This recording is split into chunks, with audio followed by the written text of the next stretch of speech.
So if you would turn to Matthew 18, we're at this point where Jesus is explaining some things, as he has been throughout Matthew at various points. In all the Gospels, you'll see this constant theme of Jesus making statements, explaining things, illuminating life for these guys. And here we are. We've been talking about temptation. We've been talking about sin. And in verse 10, Jesus continues this theme. If you remember, we were talking about the idea of being like a child. And Jesus takes the term little ones and starts applying it. And like I said, you can interpret it one of two ways. At least at the beginning, you can interpret it that he's talking about literal small children, or you can take it as the term that is used throughout the New Testament for believers, little ones. And either way, the meaning inherent in it could very well be both. Jesus is expounding on how we approach the Father, how we approach God, how we approach Him. And now he's going to talk a little bit about how the church should work. He veers off of who is the greatest to talking about how it works within the church, or should. This passage, quite frankly, to me, tells us that the church is broken. Horribly, horrendously broken from what the design is that Jesus put forth.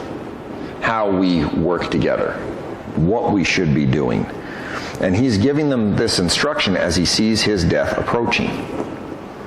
The closer you get to death, the more you tend to either depart the realm of reality, or the more serious you get, one or the other.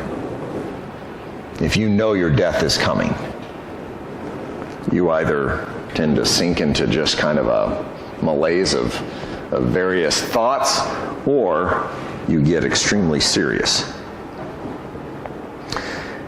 And here Jesus has an instruction. Look at what he says in verse 10. He says, "See that you do not despise one of these little ones." Again, are we talking about children, or are we talking about believers? I believe we're actually talking about believers here, just like John addresses my little ones, my precious children, later on in the New Testament. "For I tell you that in heaven their angels always see the face of my Father who is in heaven. What do you think? If a man has 100 sheep and one of them has gone astray, does he not leave the 99 on the mountains and go in search of the one that went astray? And if he finds it, truly I say to you, he rejoices over it more than over the 99 that never went astray. So it is not the will of my Father who is in heaven that one of these little ones should perish. If your brother sins against you, go and tell him his fault between you and him alone. If he listens to you, you have gained your brother. But if he does not listen, take one or two others along with you, that every charge may be established by the evidence of 2 or 3 witnesses. If he refuses to listen to them, tell it to the church. And if he refuses to listen even to the church, let him be to you as a Gentile and a tax collector. Truly I say to you, whatever you bind on earth shall be bound in heaven, whatever you loose on earth shall be loosed in heaven. Again I say to you, if 2 of you agree on earth about anything they ask, it will be done for them by my Father in heaven. For where 2 or 3 are gathered in my name, there I am among them." These two passages go together. Let us not forget Jesus' reference to a little child. If you want to enter the kingdom of heaven, you need to be like this little child. Whoever causes a little one to sin, the word for sin being that loss of faith, remember. Whoever causes them to lose faith in me, it would be better that he had a millstone hung around his neck. So again, whether it's literally the children that are in the church, or the church itself, the believers, it fits.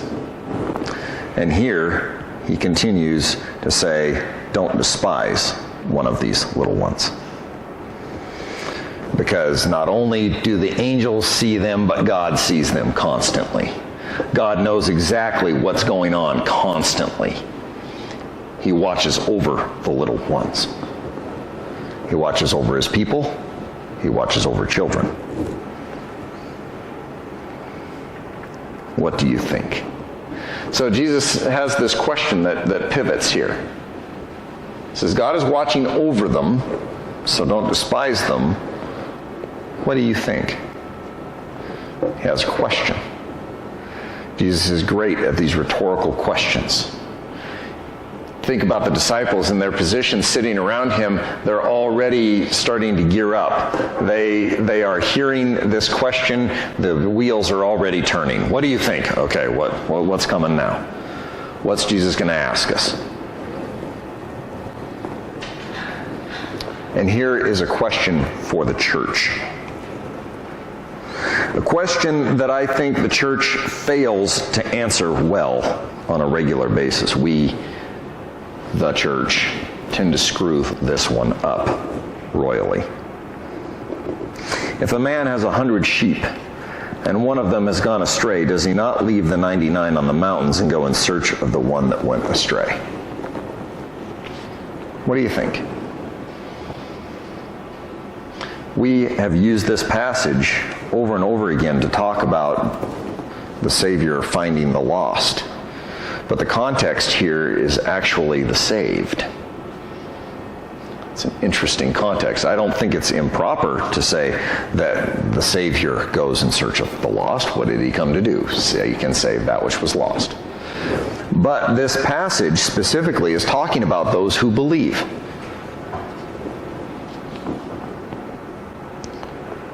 And one of them goes astray. How does the church respond to sin within the church? How does the church respond to those who have a lack or a loss of faith, because that's the context here, within the church?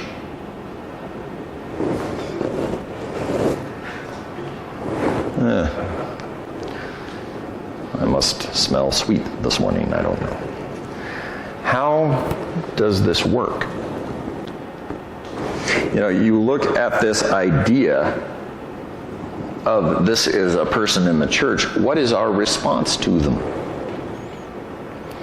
Our response to sin within the church is typically one of two extremes. We tend to either accept everything or reject completely. We don't really follow this process a whole lot. One of the issues with the Western church, I believe, is that we've turned church from the body of believers congregating together and being the culmination of our week of living our faith out. It is our encouragement of each other. We don't come to a church for ourselves. We come to church to encourage. We come to church to gather together. We come to church to worship together. We come to church to send others on their way and to be sent on our way, to be encouraged. And instead, we come in the Western church, I believe, a lot of times to church as a formal ceremony. We come to church as our sacrificial duty. We come to church for any number of reasons. But when I walk in the door of the church building, am I looking for people to encourage? Because that is why we are gathered together. Am I looking for God to worship? That is why we are gathered together. Or as I walk in the door, am I fussing at my kids because on the way over, things were not going the way they should? Am I worried about how we look? It was always funny, you know, and this is just a humorous note, but, you know, my family, we would show up at church, and if we weren't on time, there was some concern about, you know, how things would look, but not to my mom, because she would head for the front, which drove some of us nuts because we're like, everybody's looking at me as you're heading down front. No, it should be, wow, we're glad they're here. Not who's late, who's what. Why? Because we're here to encourage each other. So when you look at this situation, think about the difference in what the body of believers should be and what he is saying here. If you have one that loses faith and goes astray, the other 99 are in the pen, they're safe, will not the shepherd go looking? I remember doing roundups as a kid, and you're on these Southern California hills. They were very steep, a lot of brush. You'd have 8-hour days in the saddle looking for cows because somehow somebody had injected mountain goat into the DNA, and these large bovine beasts had found their way up onto the top of a hill, the side of a hill, in the brush, and you had to go searching for them. Matter of fact, there was sometimes some question as to how many cows they really had. And here we are, searching. Why? Because every single one of them is important. Look at the progression here. Will he not leave the 99 on the mountains, go in search of the one that went astray, and if he finds it, I say to you, he rejoices over it more than the 99 that went astray. And here's where we really have difficulty in the church. For the one that goes astray, dealing with sin within the church, specifically a loss of faith, sometimes we will sigh in relief when someone comes back. Sometimes we'll be very glad to see them. Do we rejoice over them more than the ones that stayed and were faithful? That's a difficult thing. We have problems when we see people go astray. We tend to look at them and look at them as the issue, instead of going, the issue here is that there is a need. They have need of faith. We need to pursue them. We need to strengthen their faith. Do you realize that as Christians, this is your job? It's not just the job of the pastor. What does Jesus say? It is the will of my Father who is in heaven that not one of these little ones should perish. It is the will of my Father in heaven that the sheep he gathers together should be saved. This is a strong statement. I don't know how many of you have watched the video of the gentleman trying to get a sheep out of a ditch. He pulls on its rear legs and it's in this ditch. Ditch is about this wide. The sheep is wedged in the ditch. It's a long ditch. Somebody had trenched to lay some cable or something. And he's pulling on this sheep and pulling and pulling and pulling, and he gets it out, and the sheep bounds up in the air. Boing, boing, boing, thump, right back in the ditch. Isn't that us? But here's the deal. When we have a crisis of faith, the church ought to be pursuing. When we have sin within the church ought to be correcting. There are both these things. You'll notice the crisis of faith we pursue because that person is valuable. We don't just let them go. We pursue. There are a lot of folks that have been in the church over the years that, pastors, it's our job, right? We pursue. We try to bolster people's faith. And it's because it is not the will of the Father that even one should perish. Once he has brought his sheep in, it is his will that they should live. And if you look at verse 15, it coincides. So there's the pursuit of the Lord of those who lose faith. There's the pursuit of those who fall astray and go aside. There is the pursuit of those who have come to the church and yet step away. And then there is this admonition of how things are to be handled within the church. He says, if your brother sins against you, go and tell him his fault. If he's done something to you. So he goes from a crisis of faith to an action, right? If stuff within the church is not going right, if it's going wrong because someone has done something to you, go and tell them in private. Just you and them. This is also something that we do rather poorly in the church. We don't often rejoice over those who we see as, having fallen and been flawed. We're just kind of relieved when they come in. He says, rejoice over them, have a party, bring them in. Because that's the saving work of the Lord. Here we are. Now, between us, if your brother sins against you, go and tell him his fault between you and him alone. If he listens to you, you have gained your brother. Take it to the person.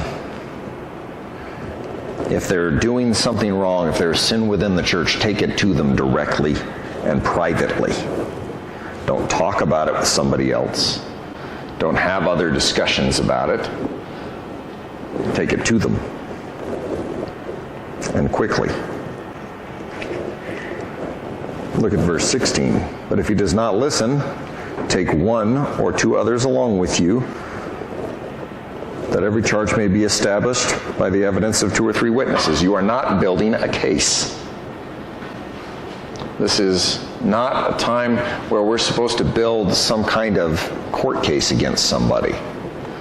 Have you ever been in an ambush meeting? Ambush meetings are interesting things. You go to a meeting one-on-one with someone, and there's someone else there.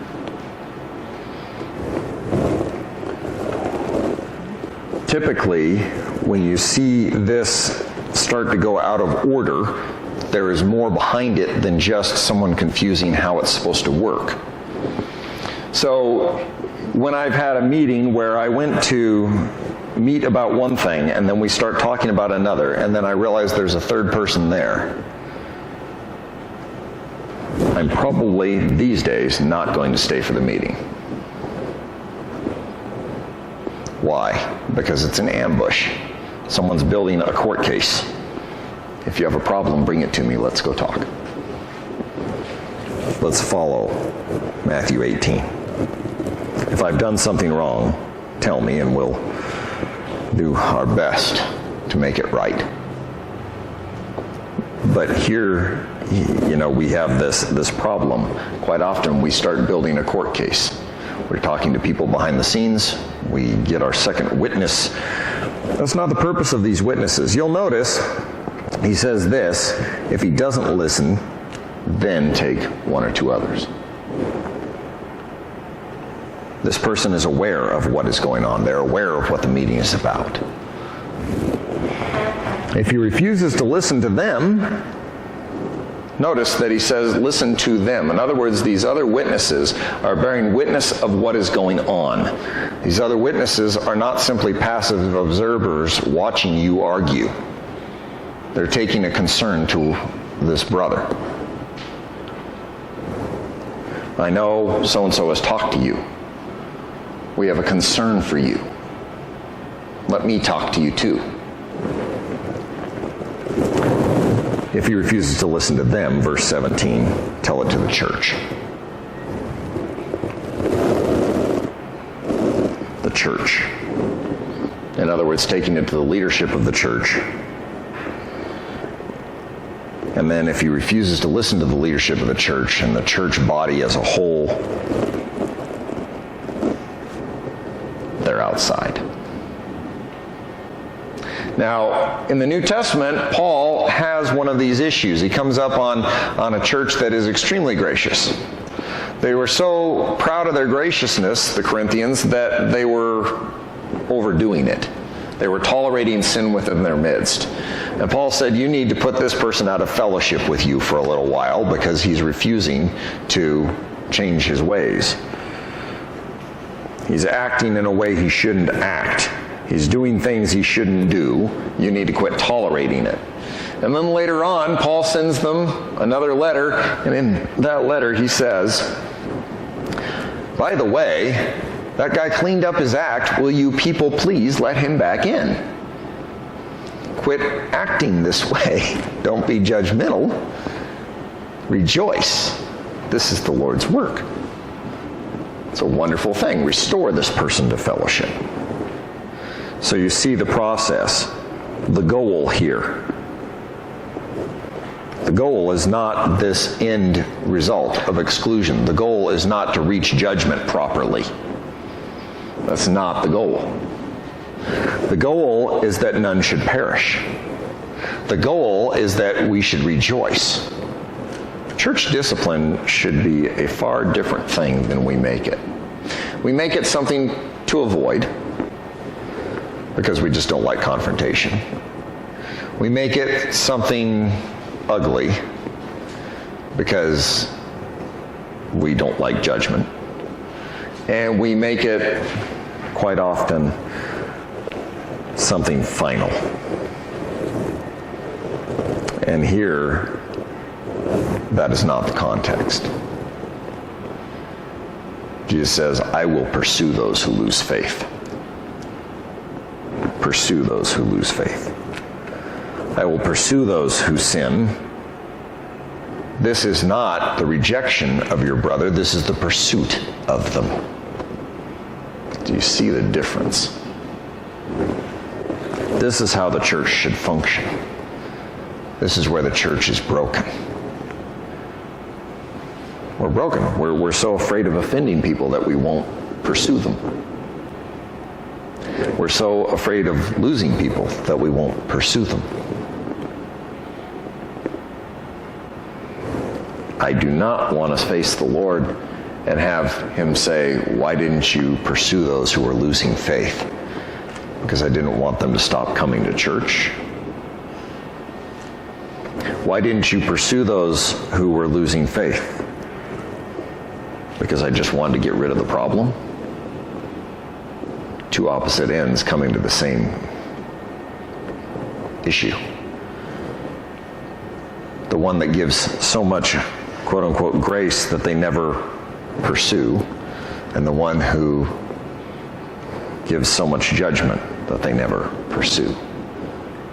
That's what this is about, is pursuit. Notice in verse 18 he says this, truly I say to you, whatever you bind on earth shall be bound in heaven, whatever you loose on earth shall be loosed in heaven. This verse has been misquoted, understood, and argued about for a long time. The Catholic Church takes this as the statement to Peter, as the authority on this earth of the Pope. That is not what this is. Jesus is not giving Peter authority to determine what is going to happen on earth and in heaven. Jesus is saying that when you are acting in my interest, whatever you are dealing with spiritually on this earth will be dealt with in heaven. Whatever blessings you are giving to others on this earth will be given in heaven. These things are under the command of God. And you'll notice what he says here. Look at the context of verses 19 and 20. Again, I say to you, if two of you agree on earth about anything they ask, it will be done for them by my Father in heaven. Is this a faith litmus test?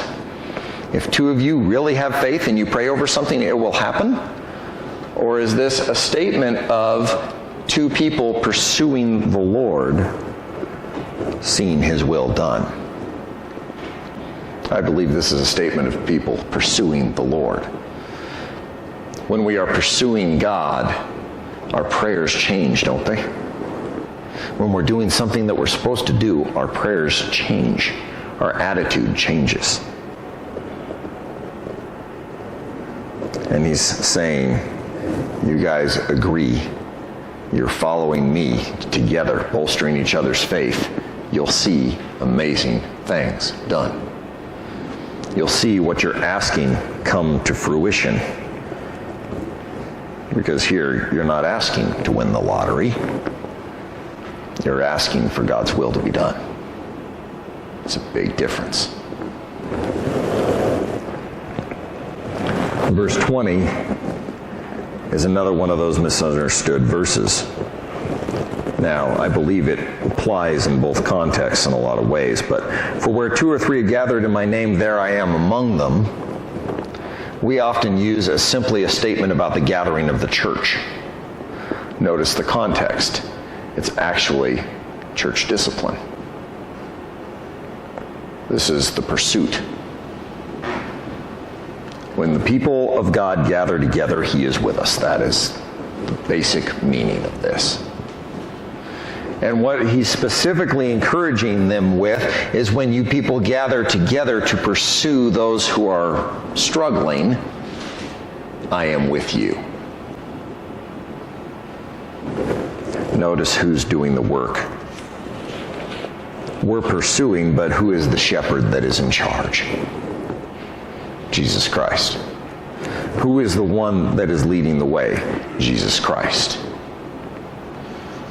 This ought to be a great encouragement to all of us within the church. When we struggle with our faith, the Savior is coming. He is pursuing us. When we are struggling with conflict within the church, remember the end goal is restoration. That's the deal. The end goal is that we should be together. The end goal is not simply distant forgiveness. The end goal is relationship. And it's a hard one to practice. And sometimes we can't practice it perfectly, especially when we're dealing with issues that span the globe at this point.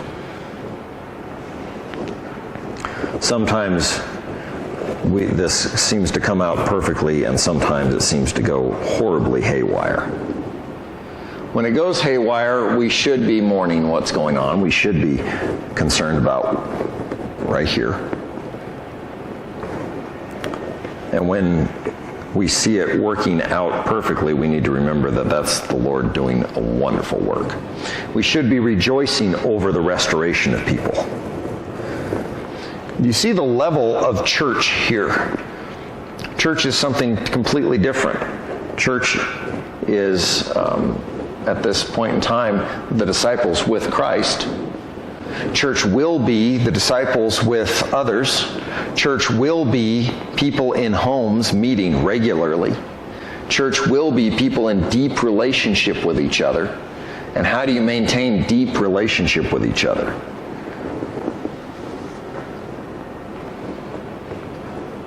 It's not by just one day a week. It's by spending time, it's by spending prayer, it's by pursuing each other when we have need. This is going to feed Peter's next question. And as per usual, Peter kind of misses the point of what Jesus has just said, but it opens up an excellent opportunity for Jesus to speak into his life. And that's what Jesus does, right? He goes, well, Peter, let me tell you a story. So we'll take that one on next time, but you'll notice that it's a consistent theme. It's all combined together. None of this is in a vacuum. One statement leads to the next. One instruction leads to the next. Jesus talks about his death and his resurrection, and people start wondering about how the kingdom should function, so they go, who's the greatest? And Jesus says, that child. You need to be like that child. And by the way, this is how I treat my children. I pursue them. This is what you should do for each other. Pursue each other. I think about my own failings in this area, and it's quite a long list. How often do I really pursue people? And I can point to a couple of people in my life that I've really pursued, that I saw dropping away from the faith, that I went after. I can point out a couple of people that I know that, I had invested heavily in and started to see them go astray, and it was very hard because I was very personally wrapped up in that, reaching that person. I had a lot of concern for them. It hurt. You kind of go, okay, now I'm feeling a little bit of what the Lord has felt. Now I'm experiencing a little bit of where Jesus is at with me. There are a lot more that I can name that over the years have drifted in and out of my life that I've just let go. Because in the church, so often we're busy with our programs and we're busy with celebrating those who've never left. Rather than this week, let the church talk about the one that we saw the Lord bring home. Can you imagine, one, the lack of privacy of this church? Because we all know and love each other. Well, you're in a small town. Wouldn't be too far a stretch, maybe. But two, can you imagine the joy of the church that is constantly rejoicing over the one that the Lord has brought back? There's a big difference here. And it's something that we want to pursue. The beauty of the fact that we are broken also means that we come before the Lord in need. He gives us instruction. We follow it not always well, but when we bring our attention to Him, you'll notice the church is about Him. The salvation of this one is about Him. So when you think of that one that has left the 99 and is wandering, let me encourage you in two ways. One, be a part of the solution, not the problem. Pursue that one. Two, know that despite our clumsy attempts at pursuit, the shepherd is pursuing. The Savior is pursuing. And where we go, this is a hopeless case, we've lost this one, I cannot find them. The Savior knows exactly where they are. Don't give up, don't stop praying. The Savior is searching the mountainside for that one. We sometimes forget the process of looking. It is a process. Sometimes that process can take years. And it's a hard one to deal with. Especially if it's a family member or someone that we love dearly. It's a hard process to endure while the Lord is looking. The thing is, the Lord knows where they are. The thing is, the process goes on even when we're not seeing all of what the Lord is doing. I remember a movie where of course, most everything happens with people who are in love. They tend to do dumb things. And this one person goes looking for the other one, and they're stuck in the mountains, and they get trapped on a cliffside. And they're stuck through the night through a storm and all sorts of mess. And in the morning, as they're sitting there calling for help and just about worn out, the other person arrives. A rope is lowered. The person is rescued from their position.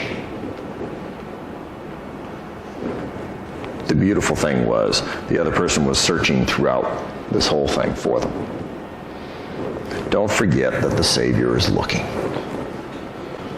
Let me encourage you. And when that one returns, rejoice over them.